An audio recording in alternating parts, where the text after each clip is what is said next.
Secara lebih luas, dengan adanya perdagangan internasional, kegiatan perekonomian suatu negara akan semakin meningkat.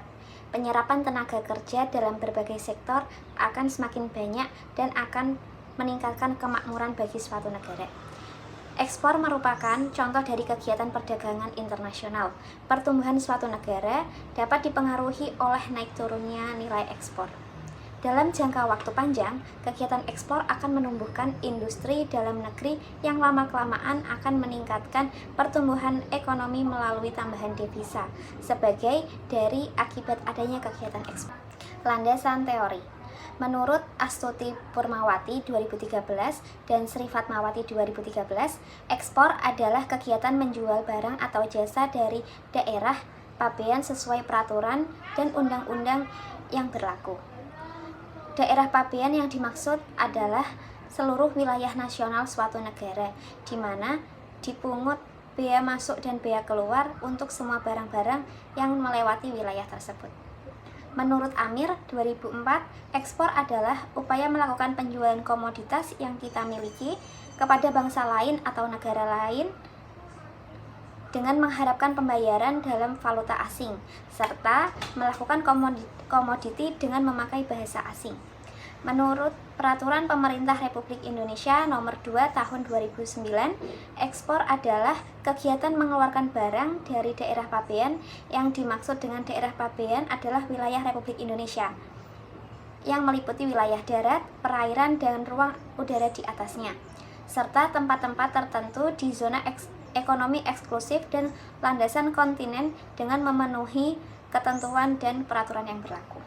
Menurut Rahmadi 2011, menjelaskan bahwa pentingnya peranan ekspor terhadap pertumbuhan perekonomian Indonesia. Hal ini karena ekspor mampu menghasilkan devisa bagi Indonesia. Peran pemerintah untuk meningkatkan peran ekspor dalam mendatangkan devisa yaitu pemerintah harus bekerja sama dengan para eksportir.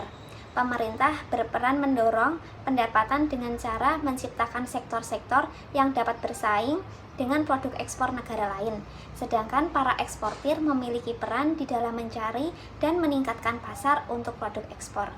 Menurut TAN 2009, ekspor merupakan suatu aktivitas penjualan produk dari suatu negara ke negara lain.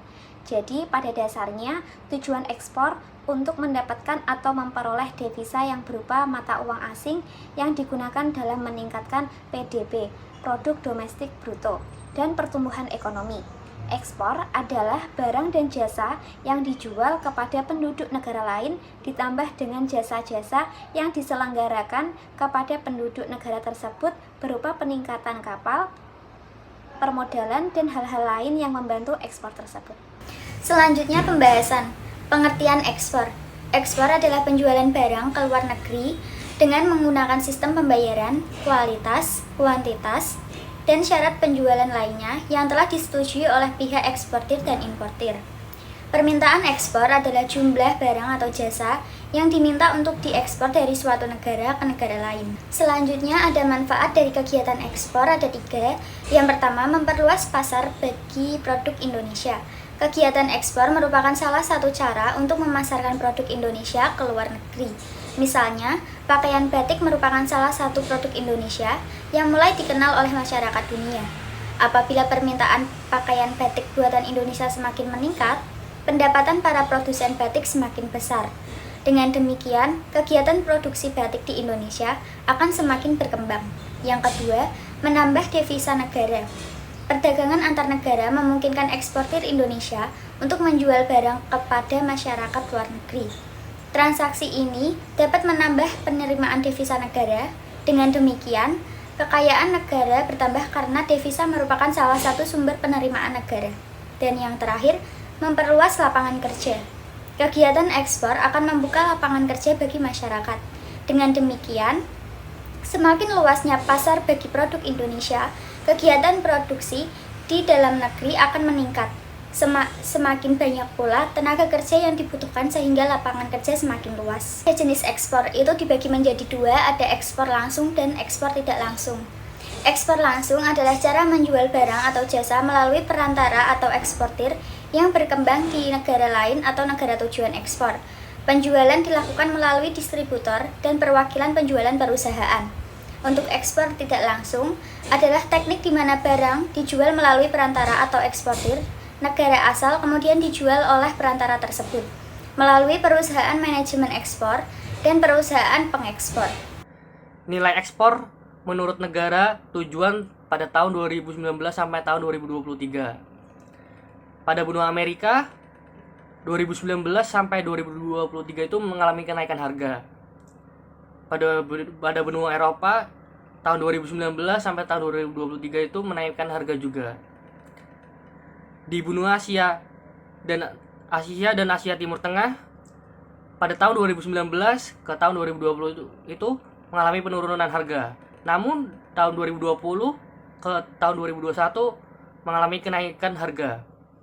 Tahun 2021 ke tahun 2022 penurunan lagi, dan di tahun 2023 itu mengalami penurunan kembali. Benua Australia dan Oceania pada tahun 2019 ke tahun 2020 itu menaikkan harga, dan tahun 2020 ke 2021 jauh lebih naik dari harga sebelumnya, dan 2020 ke 2023 mengalami penurunan. Di benua Afrika di sini pada tahun 2019 ke tahun 2020 mengalami penurunan harga, dan 2020 ke 2021 itu kenaikan harga. 2021 naik ke 2022 dan 2022 ke 2023 mengalami penurunan. Di benua ekspor yang tidak dapat diklasifikasikan 2019 sampai 2020 mengalami penurunan, dan 2020 sampai ke 2021 mengalami kenaikan.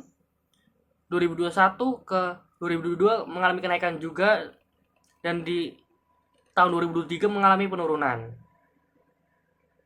Jumlah FOB dari 2019 benua Amerika sampai ekspor yang tidak dapat diklasifikasikan totalnya itu sebanyak 168.455.366 rupiah. Di tahun 2020 itu jumlahnya sebesar 163.401.806 rupiah. Di tahun 2021 232.835.282 rupiah.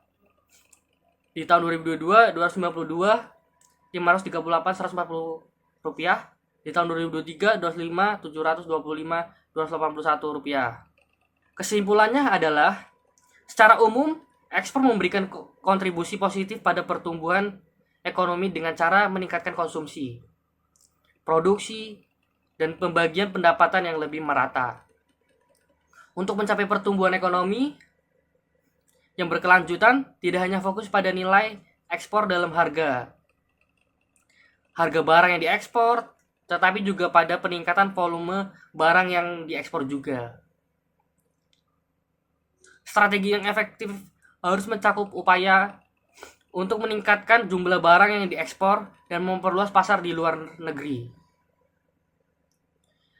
Diversifikasi produk ekspor dan meningkatkan daya asing saing di pasar global juga menjadi kunci keberhasilan dalam memaksimalkan manfaat ekspor bagi perekonomian dunia.